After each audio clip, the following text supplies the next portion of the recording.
For me din naman, kung ang pagbabasihan lang natin is yung Q&A, I'll give it to her. Yes. Siya talaga yung the best. Hi guys, and welcome back to our channel. My name is Janaine. I'm Naili. For today's video, papanoorin natin ang naging full performance ni Gabriela Gabby Carballo from Cebu City, crowned as Miss Eco International 2026 during the MUPH Coronation Night. And without any further ado, let's watch this. Gabriela Carballo, Cebu City! Ganda ng Nutcos. Yes, and very powerful. Makikita mo talaga na Fierce. she's a strong woman. That's Dr. Gabby. Wow. Gabby from Cebu founded the Green Wave Cebu at 19, advocating for health and sustainability. Ang ganda din talaga ng kanyang pasarela. Reflects her faith while pursuing a career in medicine and dermatology. Grabe yung confidence niya. Yung tayo niya, it's very giving. Oo. Ang napansin ko lang din doon, even before ko nakita yung may nag-post about doon sa parang tag, doon sa kanyang mags na dress, parang nakalimutang tanggalin. I don't know, I'm not sure kung ano yun, kung tag ba talaga yun or whatever. Pero yun nga, during the live na nanood tayo sa YouTube lang naman. Apart from that thing, yung kanyang runway talaga is ang galing. Siguro mga minor technical difficulties na lang yun eh. Pero hindi mo talaga mapapansin kasi nga magaling siya talaga ding rumampa. Napansin ko nga. Hindi, for me. This is the swimsuit.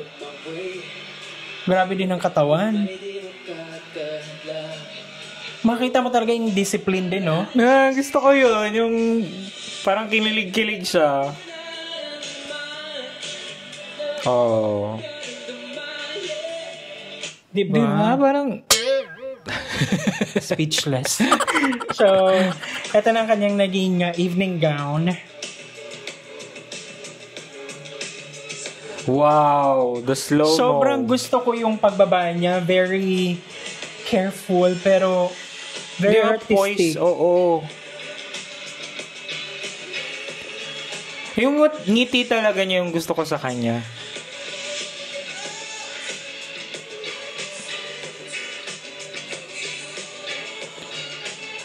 Ayan na.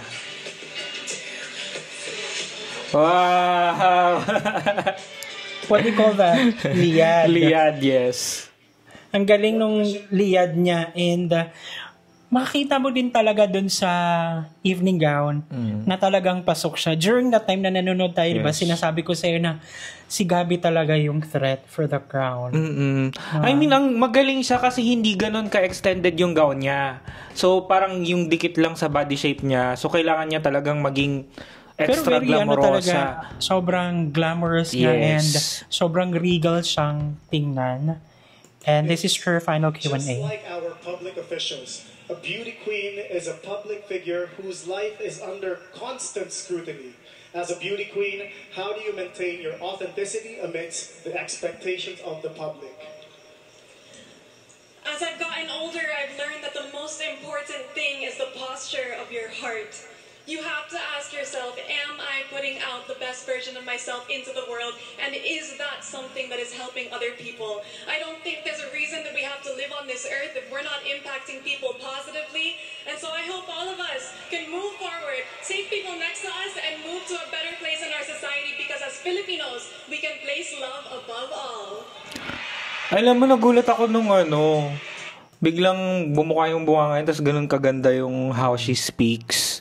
Very eloquent. Yes. And the speaking voice is very powerful din talaga, na you will listen from the moment na magbuka yung bibig niya until the end ng kung anong sasabihin niya. Parang papakinggan mo talaga and iintindihan mo. Ang daling intindihin yung pagsasalita niya. It's very clear. And very intelligent yung pagka-compose niya ng mga... Yes. How she composed the answer talaga, na mapapawaw ka talaga. For me din naman, kung ang pagbabasihan lang natin is yung Q&A, I'll give it to her. Yes. Siya talaga yung the best. Pero during that night kasi, we are talking about the full performance. Full performance, diba? Everything from ins and outs of the competition and the coronation night. Yeah, ang galing niya rin talaga. Siguro kung other than Miss Universe, pwede din siyang mag-supra. Yes. Kasi yung kanyang tindig, super deserve niya yung kanyang placement. And let's check and watch her crowning moment. Di ba? Parang she's grateful na to accept the responsibility and the crown. Siyempre, ang nag-crown sa kanya ay si Alexi Brooks. Wow. Kayang-kaya niya yan. Feeling ko magba-back-to-back tayo sa Miss Eco. Grabe na back-to-back din ang Visayas for Miss Eco. So, bago yung finals night actually, napanood ko yung yung parang clip video ni Gazini Ganados, who's our Miss Universe Philippines din before. And then, sinabi nga niya na si Gabby, hindi talaga nagpapatalo yan kasi she's, if not the only, she's one of the unbeatable queens ng Cebu. Wow. So, makikita mo naman talaga, nung nanood tayo ng live, iniisip-isip ko talaga, feeling ko talaga hindi rin talaga siya magpapatalo sa na to. So, hindi talaga nagkakamali si Gazini nung sinabi niya yon. And she really deserves the crown and even higher placement pa kung hindi Eco International ang next to Miss Universe kasi sobrang galing talaga niya and alam mong kaya niya. Oo, diba? Nilulook forward ko siguro kung pwede siyang bumalik ulit ng Miss Universe Philippines na wala na si Atisa, diba? Like, kayang-kaya niya talaga, promise. Grabe naman kung magiging ganun talaga yung second time comeback. Pero kung nilulook forward ko rin kasi yung siguro sana sa next edition ng MUPH, dapat mga fresh faces naman, no? Para at least patas yung labanan, ganyan. And para makita talaga. So kung nagkaroon na ng yung puksaan, tapos yung nakaraan bardagulan, yung next patayan, ganyan. Sa akin naman kasi marami talagang nasasayang every edition, every season. Kasi syempre isa lang din talaga yung papapuntahin doon eh. Pero di ba kung may na-choose ka tas yung the rest, di ba pwede pa? Pwede naman silang pumunta kung may pamasahe sila. Di ba? Hindi sana, di ba kung kunwari 5 i-assign na lang 5 years sila muna. Tapos, after 5 years na lang ulit magsabot-sabot na lang ba? Ikaw na lang lumaban next year, just next ganyan. Para walang masayang. Oo, correct. But, yeah, we're so happy for Gabby na she was able to get the Miss Eco International 2026 crown. Technically, she's still an unbeatable queen because she has the crown and she's gonna represent the Philippines in Egypt again siguro. Yes. And we're so happy and looking forward to that. Thank you so much guys at sinamahan niyo kami sa nagdaang video. If you like this video, don't forget to give it a thumbs up. If bago kayo sa ating channel, don't forget to subscribe.